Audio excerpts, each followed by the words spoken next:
حضرت عبداللہ بن جعفر حضرت جعفر طیار کے بیٹے تھے، نبی پاک کی پھوپھی کے بیٹے تھے حضرت زبیر بن عوام رضی اللہ تعالیٰ، وہ انتقال کر گئے۔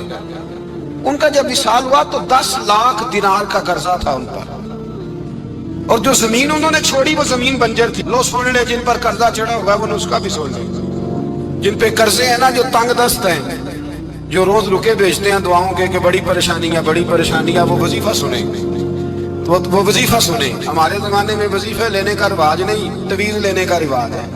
لینا چاہیے، تویز بری چیز نہیں، اچھی چیز ہے، لیکن زیادہ کام برکت والا کیا ہے؟ اللہ اللہ کرنا۔ کیا کام ہے؟ سجدہ کرنا برکت والا کام ہے۔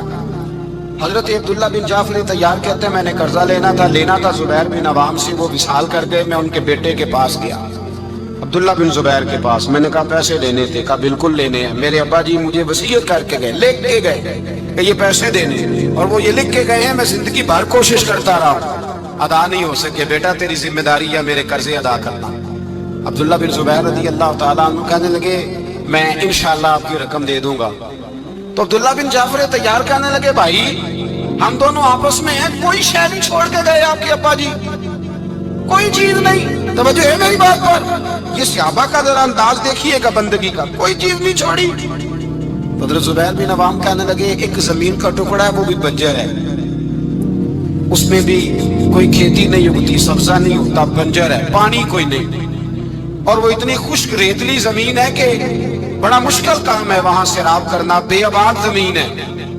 حضرت سیدنا عبداللہ بن جعفر کہنے لگے تو اس طرح کر، وہ مجھے ساری نہ دے، اس میں سے تھوڑی سی مجھے دے دے، میں 10 لاکھ دینار کے عوض وہی رکھ لیتا، تیرے باپ کا قرضہ ادا ہو گیا، دے تو صحیح۔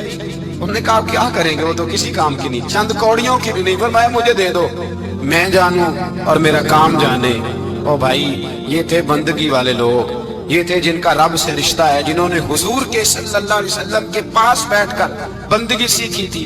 کہتے زمین کا ٹکڑا لے لیا، بنجر بے آباد ریتلی زمین، جب میرے حصے میں آئی پہلے دن اپنے غلام سے کہنے لگے جو جگہ تجھے زیادہ سخت لگتی ہے نا وہاں میرا مصلی بچھا دے، جو تجھے زیادہ بنجر بے آباد لگتی ہے وہاں مصلی بچھا۔ غلام نے مصلی بچھایا تو عبداللہ بن جعفر نے اللہ اکبر کہہ کے نیت باندھی۔ یہ حضرت جعفر طیار کے بیٹے حضرت علی کے بھتیجے، انہوں نے نیت باندھی، نماز کی، سر سجدے میں رکھا، رونے لگے، کہنے لگے اللہ میں بھی تیرا بندہ اور جس سے لینے تھے وہ بھی تیرا بندہ، خدا بندہ ہمارے درمیان مہربانی فرما، کرم نوازی کا، رحمت کا فیصلہ فرما۔ اتنا روئے کہ مصلی بھیگ گیا۔ کہتے اتنا تڑپ رہے تھے کہ صحابہ اکٹھے ہو گئے ان کے گرد، مصلی بھیگ گیا۔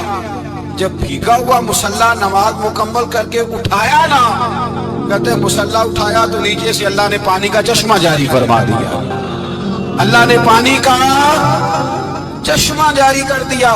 فرمایا بناؤ حوض، کرو کھیتیاں سیراب۔ فرماتے ہیں جہاں ایک درخت نہیں اگتا تھا اللہ نے پورا باغ اگا دیا، جہاں ایک پھل نہیں ہوتا تھا وہاں عالی شان پھل لگ گئے، قرضے بھی ادا ہوئے۔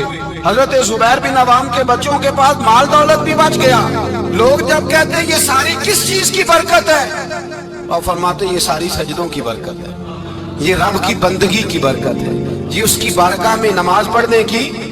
مسلمان توجہ نہیں کرتا، توجہ نہیں، جاگ رہے ہیں آپ حضرات؟